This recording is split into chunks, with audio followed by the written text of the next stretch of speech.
너희가 갱그레아 교회의 일꾼으로 있는 우리 자매 베베를 너희에게 추천하노니. 여기까지. 참고로 갱그레아는 여러분 고린도 교회 아시죠? 고린도 교회가 내륙에, 고린도시라는 도시가 내륙이라면 고린도의 항구 도시가 갱그레아예요. 정리됐죠? 다시 한번. 갱그레아라고 하는 데는 고린도, 여러분 많이 들어보시죠? 고린도 전서 있잖아요. 이게 지금으로 하는 그리스 땅. 그리스 땅의 고린도의 항구 도시다 생각하시면 됩니다. 그러니까 사도 바울이 2차 선교 여행 중에 고린도에서 선교를 상당히 오랫동안 했습니다. 그 오랫동안 하면서 그 고린도에 뿌려진 그 복음의 씨앗이 갱그레아까지 뻗쳐서 교회가 하나 세워진 겁니다. 됐죠? 예. 갱그레아 교회의 일꾼으로 있는 우리의 자매 베베를 너에게 추천하는 일이 됐습니다. 여기 베베라는 인물이 나오죠. 이 베베라는 인물은 자매라고 되어 있잖아요. 여성이죠. 베베라고 하면 빛난다 그런 뜻이에요. 그런데 몇 가지 단어를 좀 먼저 가지고 가셔야 될 것 같아요. 교회 일꾼 되어 있는데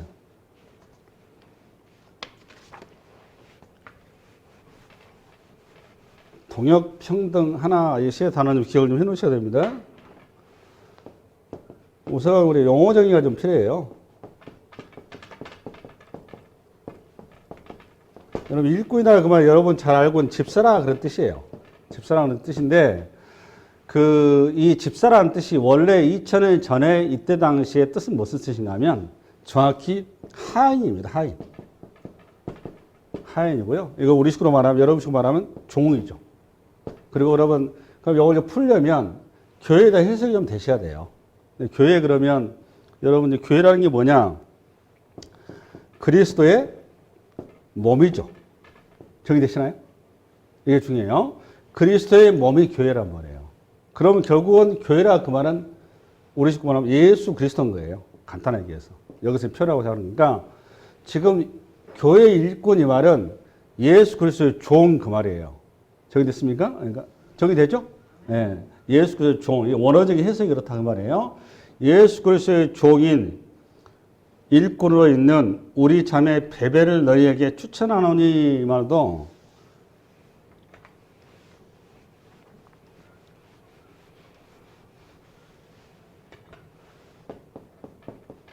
추천하다 그 말은 함께 세우다 그런 뜻입니다. 이게 원어적인 뜻이 그래요. 함께 세우다, 함께 두다 그런 뜻이에요.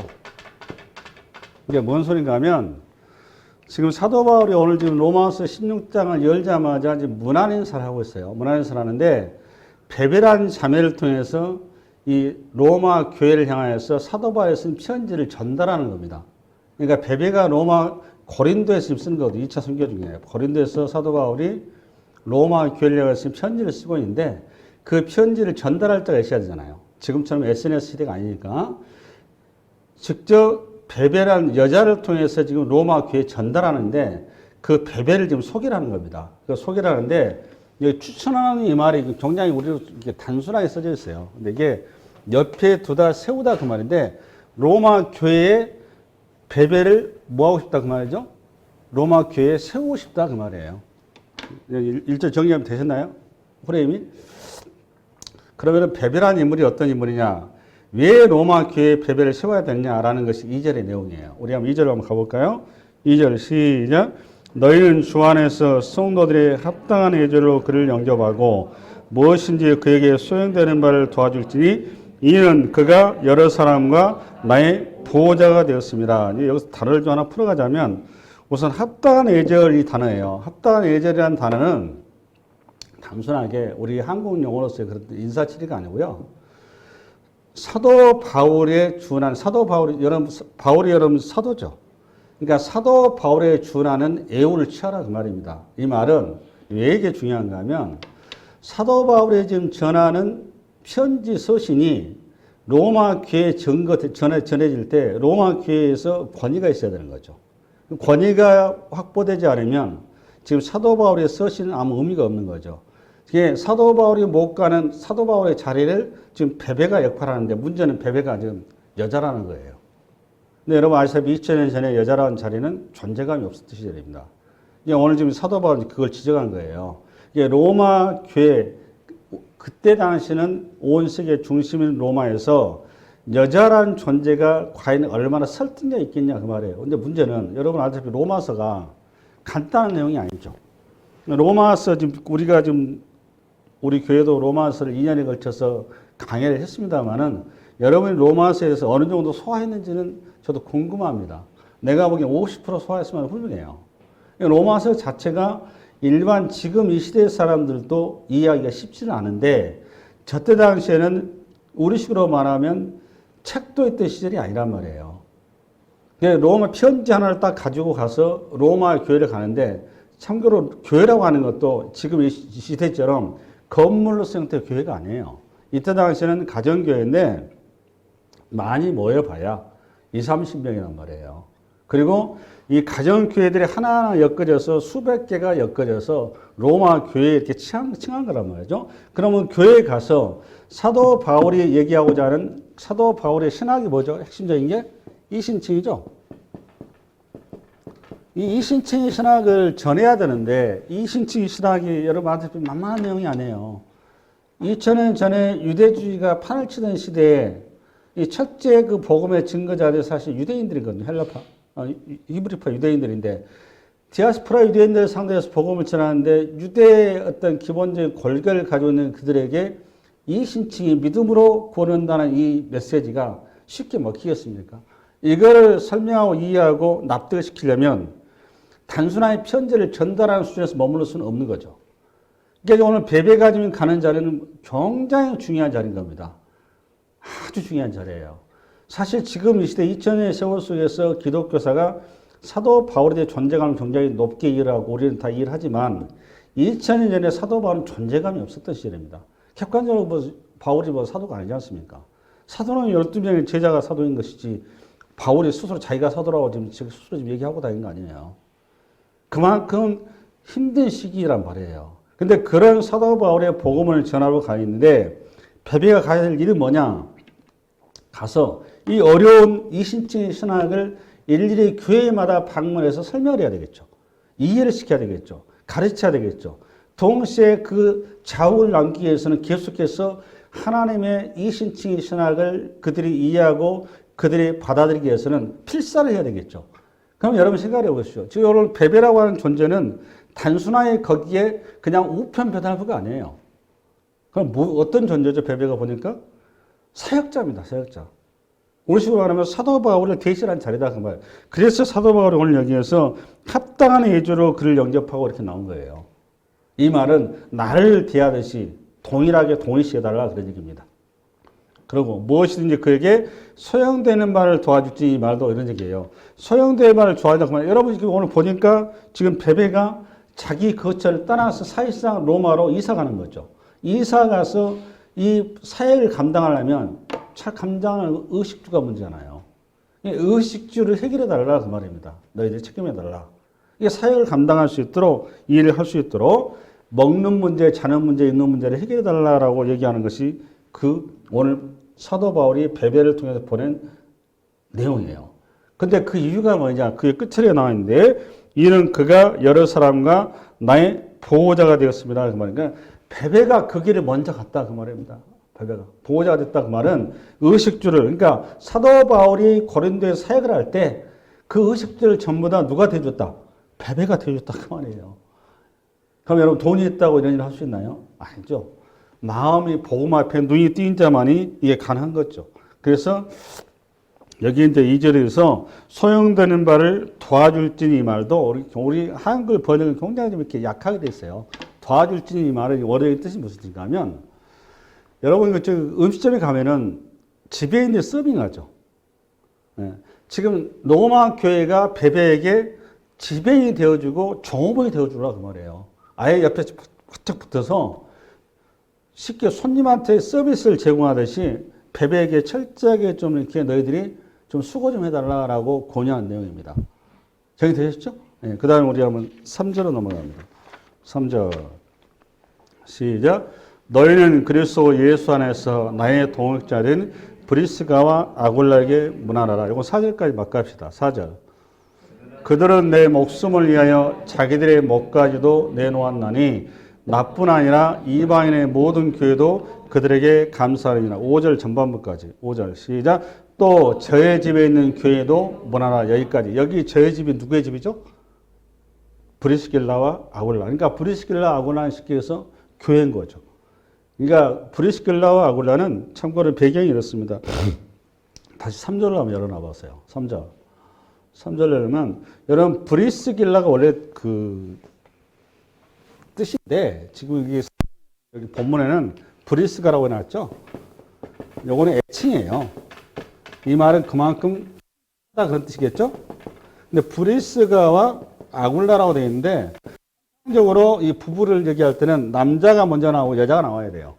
근데 여기는 지금 브리스가가 여자입니다. 바꿔놨죠.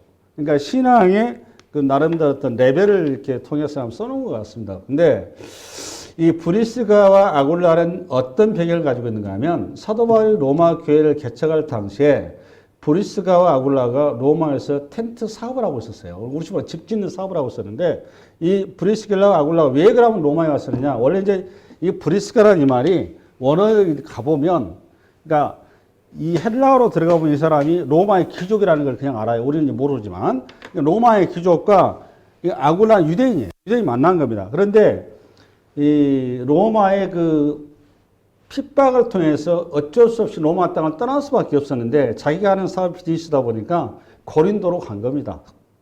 참고로 하면 고린도의 그 시장은 4km 정도 됐다고 그래요. 그때 당시에. 그러니까 로마 제국의 전체에서 로마시 다음으로 큰 시장이었다고 그럽니다. 어마어마한 시장이죠. 사업하기 좋은 거예요. 그래서 핍박도 피하고 사업의 영토도 넓히기 위해서 그때 갔다가 거기에서 누구를 만나냐면 사도 바울을 만난 겁니다. 사도 바울이 텐트맨 아시죠? 우리 지금 아르바이트하러 갔다가 거기 동역자가 돼버린 거예요. 문제는 이후에 이 브리스가 아굴라가 자기의 사업도 사업이지만 사도 바울의 동역에 온전히 헌신합니다. 어떻게 헌신했느냐? 이 브리스길라 아굴라가 우선은 터전을 먼저 마련해줘요. 그러니까 사람들 초빙을 하고 사람들을 가르치고 사람들 모아놓은 다음에 사도 바울을 부른 거예요. 이 일을 고린도에서 한 게 아니라 어디까지 뻗어가냐? 에베소에서 나오죠. 에베소에 먼저 가서 사도 바울이 3차 선교를 할 수 있도록 길을 닦아준 사람이 브리스가 아굴라예요. 근데 그 브리스가 아굴라 지금 어디에 있느냐? 에베소에 사도 바울이 없죠. 이제는 나왔으니까. 이게 지금 어디가 있냐? 지금 브리스가 아굴라는 로마에 와 있는 겁니다. 우리 지금 말하면 사도 바울이 복음을 전하는 선교지마다 앞서가서 먼저 전초기지 역할을 한 거예요. 대단한 존재죠. 거기다가 그 자기 집이 지금 뭐가 되어 있어요? 교회란 말이에요. 그러면 자기가 뭐가 없는 거예요? 자기 프라이버시는 전부 다 깡그리 헌신한 거예요. 전부 자기 모든 것을 내려놓고 오직 복음을 위해서 올인한 겁니다. 여러분, 우리가 이제 사도 바울이 사실 이게 서신서를 쓰면서 왜 이 동역자들을 이게 나열했는지 여러분 빨리 눈을 뜨셔야 됩니다. 그래서 제가 서두에 여러분 세 가지 얘기했죠. 여기 첫 번째 우리한테 딱 눈에 들어온 게 뭐예요, 여러분 보니까? 동역이 올린 겁니다. 바울이 바울 될 수 있었던 결정적인 이유는 바울 혼자서 될 수가 있다 없다. 안 된다는 거예요. 그 얘기 하려고 하는 거예요. 이거 오늘 지금 로마서 16장에서 사도 바울이 자기가 지금 문하나 사람 한 30명이 나옵니다. 이 사람을 소개하는 첫 번째 이유는 뭐냐? 내 사역의 모든 길은 나 홀로 될 수 있다 없다. 아니다. 그 말입니다.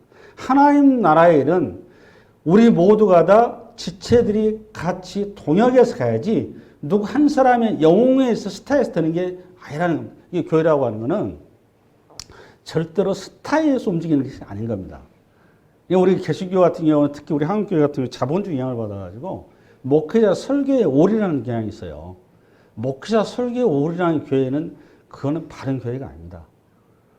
교회가 가장 건강하고 바른 교회는 모든 성도들이 하나됨이 되줘야 됩니다. 동역자와 같이 되줘야 돼요. 이게 소위 말하는 루터의 종교개혁으로부터 종교개혁을 통해서 원래 하나님께서 저와 여러분을 뭘로 불렀나요? 최선양으로 불렀잖아요. 이게 출애굽기 19장 아니에요. 이게 여러분 신약으로 보면 베드로전서 2장 아닙니까? 2장 9절. 그러니까 우리 모두가 다 사역자인 겁니다. 그 사역의 자리로 우리가 모양과 형태와 자리만 틀릴 뿐이지 전부 다 부름받았다 그 말이에요.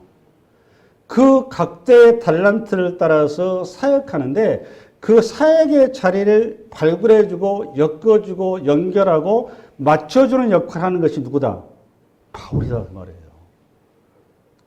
이게 아주 중요합니다. 그래서 여러분들이 여러분 자리가 뭐가 됐건 어디가 됐건 그것이 어떤 형태가 됐건 크든 작든 이건 아무 의미 없습니다. 성경에서. 제일 중요한 것은 동역의 원리인데 그거는 은사를 따라서 우리를 불렀다라는 거예요. 여러분 사도 바울이 사도 바울 되기까지 결정적인 영향을 미친 사람이 로마서에는 나오지 않지만 누구였나요? 첫째, 바나바였어요. 바울은 초창기에 복음을 사도로 쓸 때 존재감도 없었습니다. 여러분 사도행전에 나오잖아요.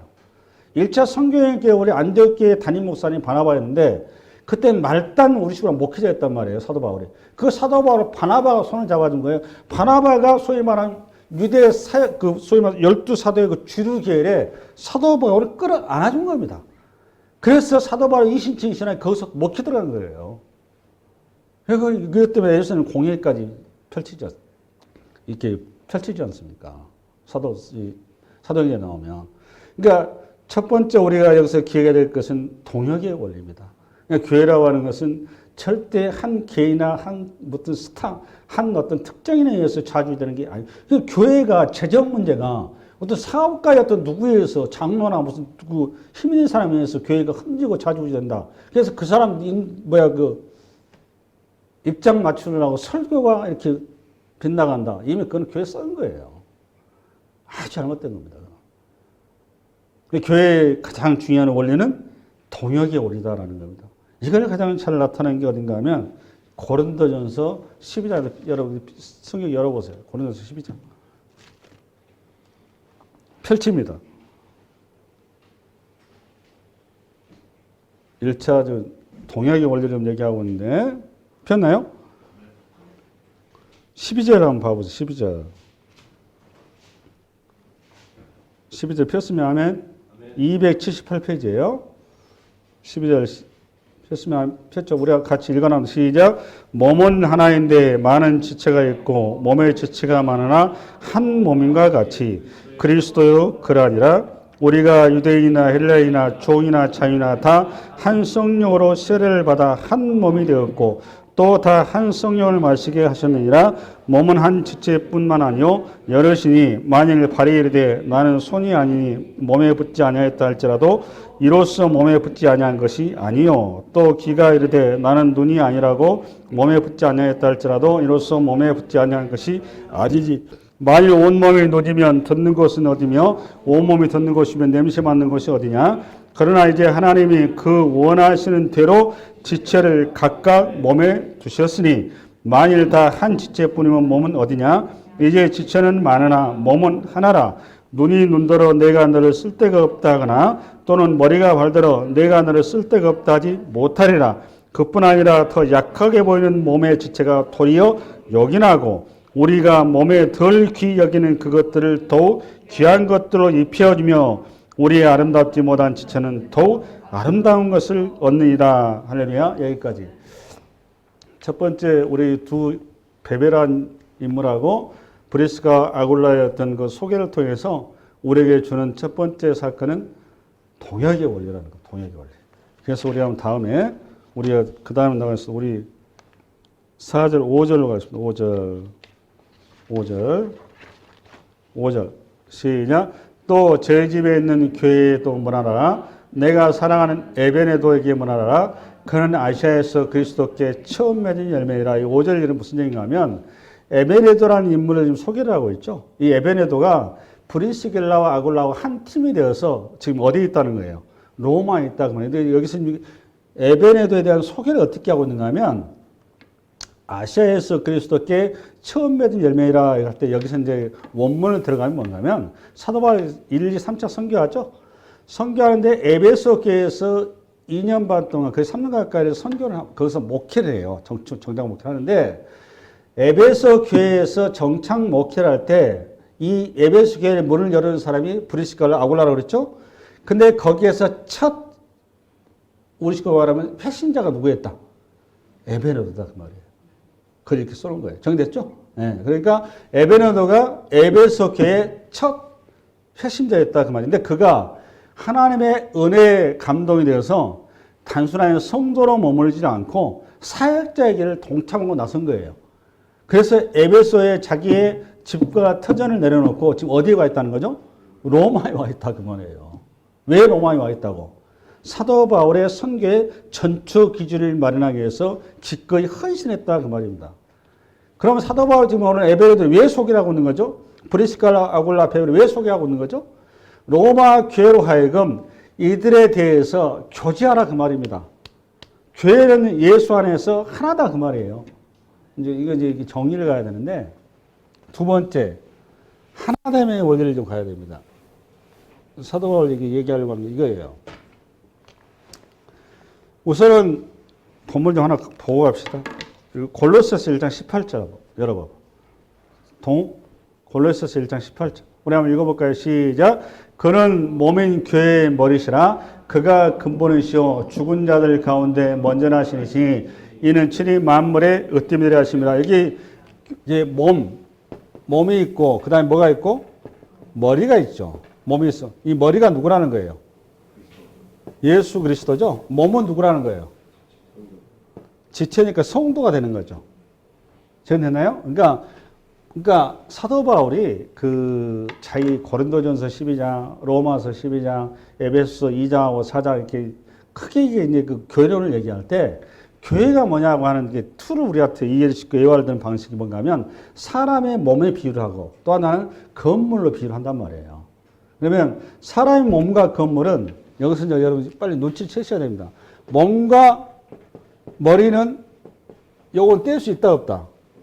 뗄 수 없는 겁니다. 그러니까 우리가 가장 혼란이 있고 여러분들이 지금 잘못 교회를 이해하고 있는 게 뭔가 하면 교회라고 하는 것은 조직이 아니라는 겁니다. 근데 자꾸 우리는 교회 조직으로 일을 해요. 조직이라고 하는 것은 이거는 자본주의 사회, 이 세속적 가치고 교회는 하면 조직이 아니면 뭐냐? 교회는 유기체입니다. 유기체. 조직과 유기체의 차이가 뭐예요? 조직은 뭐죠? 경쟁 관계란 말이에요. 우열 관계예요. 유기체는 뭐예요? 유기체는 요거는 사랑의 관계예요. 경쟁 관계가 아니고 서로가 서로를 위해서 죽어주고 헌신하고 내어주는 겁니다. 그게 교회라는 거예요. 교회라고 하는 것은 그래서 우열이 있다 없다? 없다 그 말이에요. 이게 교회에서 중요한 거라서 하나여야 된다 그 말입니다. 하나. 지금 이 얘기 하려고 그러는 거예요. 그 하나됨의 방식이 지금 뭘 통해서 로마 교회가 사도 바울이 자기 사역자를 엮으려고 하는 거지. 딱 본문 봐보니까 교제를 통해서. 됐어요? 교제하라 그 말이에요. 문화하라 이 말은. 왜 교제해야 된다고? 교회는 이 땅에 수백 개가 물리적으로 있지만 교회는 예수 그리스도 안에서 하나밖에 없다 그 말이에요. 이게 중요해요. 그러니까 로마 교회가 지금 수백 개가 있는데 그 모든 교회가 지금 우리 개신교처럼 이렇게 분파도 많고 무슨 침례교, 감리교, 순복음, 장로교 교회들이 이렇게 쪼개져 있어 많이 있는데 근데 교회는 성경에서 말하는 교회는 그런 수백 개 수천 개가 아니에요. 교회는 예수가 담임 목사이고 모든 성도들이 다 예수 안에서 하나인 겁니다. 지금 그 얘기 하려고 하는 거예요. 두 번째 사건입니다. 두 번째. 할렐루야. 교회는 뭐다 여러분? 예수 안에서 예수가 머리고 그 외 모든 교회 성도들은 건물이 아니죠. 교회는 사람이죠. 우리 성도들이죠. 할렐루야.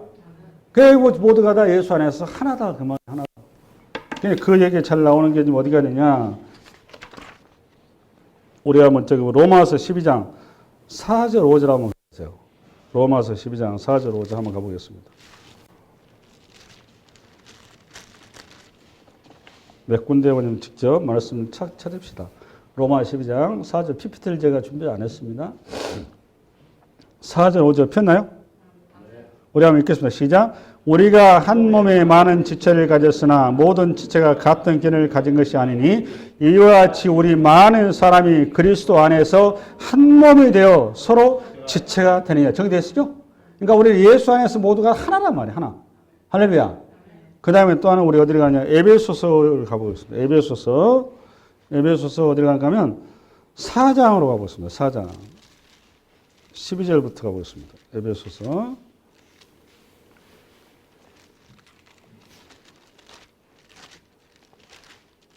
에베소 4장 12절 폈나요? 우리 한번 4장 12절부터서 우리 한번 15절까지 읽어나옵니다. 시작. 이는 성도를 온전하게 하여 봉사일을 하게 하며 그리스도의 몸을 세우려 하심이라. 우리가 다 하나님의 아들을 믿는 것과 아는 일이 하나가 되어 온전한 사람을 입어 그리스도의 장성한 분량이 충만한 데까지 이르리니 이는 우리가 이제부터 어린아이가 되지 아니하여 사람의 속임수와 간사한 욕에 빠져 온갖 교훈과 풍조에 밀려 요동하지 않게 하려 함이라. 오직 사랑 안에서 참된 것을 하여 범사에 그에까지 자랄지라. 그는 머리니 곧 그리스도라. 그에게서 온 몸이 각 마디를 통하여 동을 바닥으로 연결되고 결합되어 각 지체의 분량들이 역사하여 그 몸을 자라게 하며 사랑 안에서 스스로 세우느니라. 그러니까 교회라고 하는 것은 그러니까 예수 그리스도의 머리로 우리는 전부 다 지체. 마지막으로 건물로 비한 게 로마 에베소 2장 20절 한번 가보세요. 에베소 바로 앞이죠? 2장 20절. 20절부터 22절 잘 생각합니다. 첫 번째는 사도 바울이 교회를 우리에게 소개할 때 사람이 인체 구조를 가지고 설명을 했고, 두 번째는 건물을 가지고 소개를 하고 있어요. 20절 시작. 너희는 사도들과 선지자들의 터 위에 세우심을 입은 자라. 그리스도 예수께서 친히 모퉁이 돌이 되시느니라. 그의 안에서 건물마다 서로 연결하여 주 안에서 성전이 되어가고 너희도 성령 안에서 하나님이 거하실 처소가 되게 하여 그리스도 예수 안에서 함께 지어져 가느니라. 할렐루야. 할렐루야. 그러면 첫 번째는 오늘 사도 바울이 문하나라와 30여 명의 이 자기 주의 동역자들을 소개하면서 로마 교회와 모든 교회를 향해서 오고 오는 모든 교회를 향해서 첫 번째 하나님의 일은, 하나님의 사역은, 교회는 스타일에 의해서 움직이지 않는다. 이 얘기 분명히 한 거예요. 두 번째, 교회는 하나다라는 거, 하나. 교회는 어쩌다 여러분? 하나. 오직 예수 안에서 그리스도만이 머리고 나머지는 전부 다 지치다라고 얘기를 하고 있는 겁니다. 그래서 다시 로마서 16장으로 넘어갑니다. 로마서 16장. 우리가 먼저 6절부터 갑니다. 6절 시작. 너희를 위하여 많이 수고한 마리아에게 문하라. 이제 요거하고 12절 한번 가보세요. 12절 시작. 주 안에서 수고한 두루베나와 두루보스에게 문하라. 주 안에서 많이 수고하고 사랑하는 버시에게 문하라. 오늘 6절하고 12절에서 문하라 말고 공통된 단어가 하나 나오죠. 여기서 두 인물이 나오는데 앞에는 마리아고 6절은 여기 12절에는 버시입니다. 버시. 마리아 버시는 남자예요, 여자예요? 마리아는 여자죠. 여러분 그 헬라어는 마리아고 히브리어는 여러분 모세의 누이 미리암 있죠? 네, 이게 마리아예요.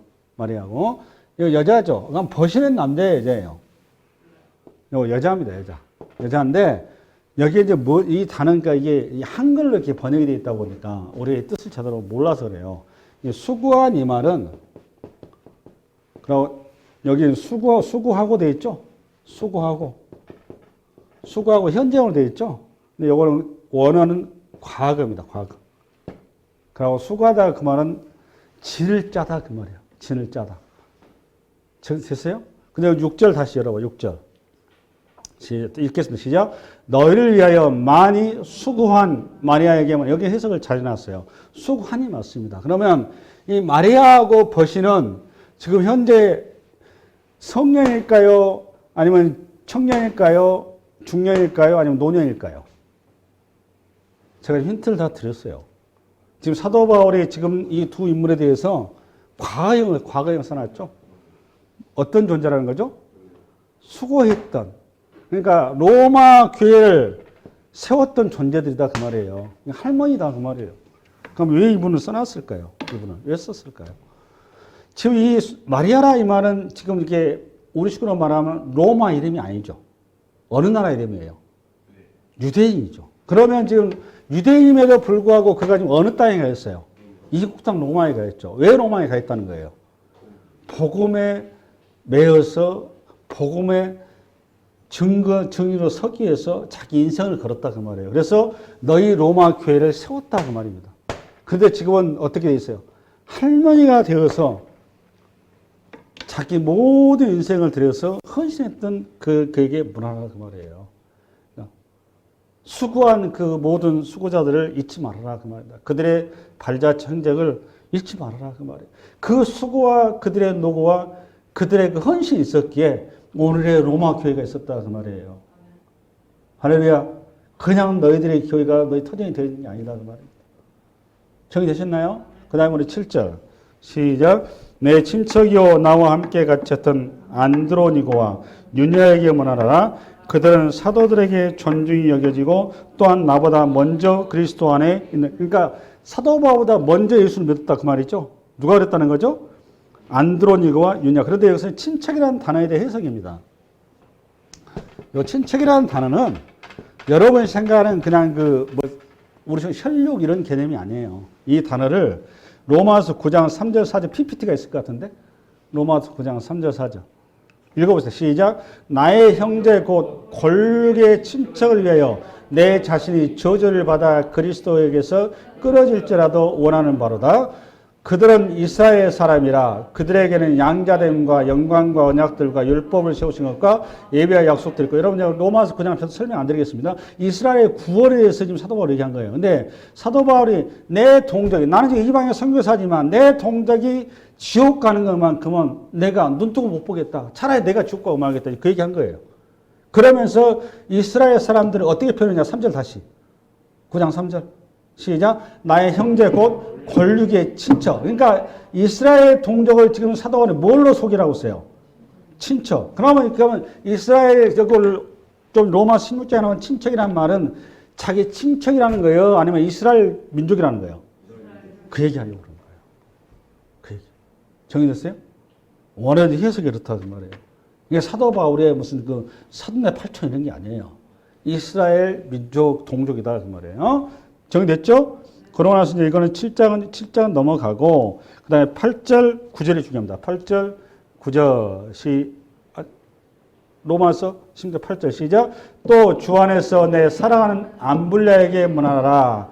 그 다음에 9절, 그리스도 안에서 우리의 동역자인 우르바노와 나의 사랑하는 스다구에게 문하라. 이게 새 인물이 나왔죠? 새 인물이 나왔죠? 여기서 세 번째 원리가 여러분 붙들어야 됩니다. 여기서부터.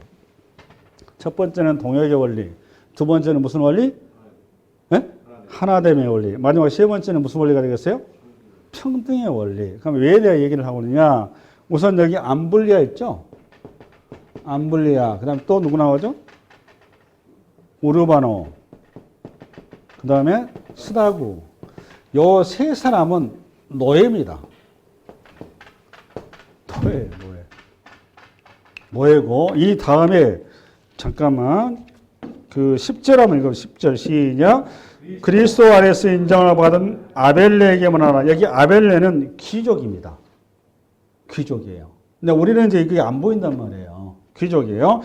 아리스볼로의 권속에게 문하라. 이건 교회를 얘기한 겁니다. 권속이라고 말해요. 그 다음에 그 11절 시작. 내 친척 헤로디온에게 문하라. 이 헤로디온은 부유한 재벌입니다. 그 다음에 나기수의 가족 중 안에 있는 자들에게 문하라. 이 나기수도 역시 재벌가입니다.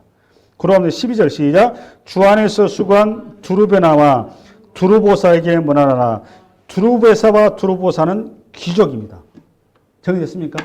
앞을 좀 봐보세요. 무슨 얘기하려고 하는가? 무슨 얘기하려고 하는지 이해 가시죠? 여기 지금 암블리아, 우르바노, 스다구는 우리 수로 마당새, 개똥이 이런 뜻이에요. 마당새, 개똥이, 뭐 돌새 이런 거 많이 들어봤죠? 그러니까 지금 근데 그들의 그 소위 말하는 노예 이름을 고스란히 이 거룩한 하나님의 경전에 들어가 있죠.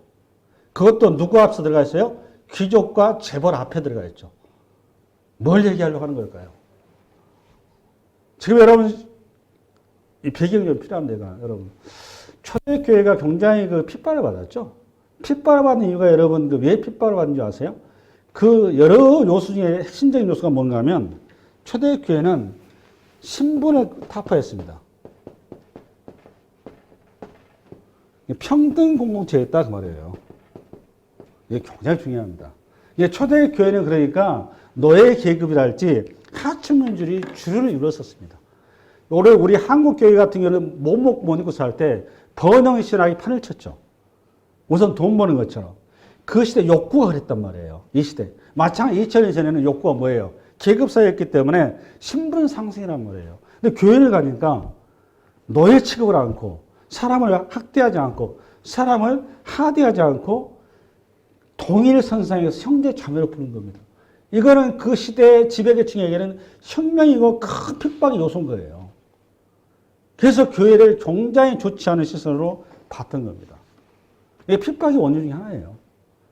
근데 사도 바울이 지금 이 얘기를 한 겁니다. 이것도 여러분 사도 바울의 이 평등의 원리 갈라디아서 잠깐 읽고 갑시다. 갈라디아서 3장 28절. 앞에 읽습니다. 시작. 너희는 유대인이나 헬라인이나 종이나 자유나 남자나 여자나 다 그리스도 예수 안에서 하나. 이게 중요해요. 그러니까 여기 보니까 계급이죠. 유대인과 헬라인이 계급이 있죠. 종과 자유가 계급이죠. 남자 여자가 당연히 계급이죠. 이 계급이 지금 깨져버린 거죠. 근데 사도 바울은 근데 하나다 그 말이에요. 우리는 십자가 앞에서 죄인으로서 만난다 그 말이에요. 할렐루야. 하나 더 보겠습니다. 골로새서 3장 11절 한번 가보겠습니다. 골로새 3장 11절 시작. 거기에는 헬라이나 유대인이나 헬라파나 모할레파나 야마인이나 수두자인이나 종이나 자유이나 차별이 있을 수 없나니 오직 그리스도는 만유시요 만유 안에 계시는. 그러니까 우리 모든 인류는 아담 안에서 죄인이에요. 우리가 하나님 앞에 설 때는 죄인으로 서는 겁니다. 십자가 앞에서 우열이 있을 수가 있다 없다? 없어요. 우리는 면목 없는 존재란 말이에요. 우리 모두는 예수 그리스도 안에서 평등한 존재다 그 말이에요. 아주 중요한 이해입니다. 지금 그것 때문에 오늘 문안인사를 한 겁니다. 그래서 로마 교회에 아직까지 있는 엘리트 의식과 교회 내 아직까지 있는 세속적 가치를 깨뜨리고 예수 안에서 받아들이라 그 말이에요. 그래서 노예를 통해서 성경 말씀도 배우고 귀족들이 노예한테 자매 형제 인사를 드리고 노예들이 귀족들에게 형제 자매로 그들을 함께하는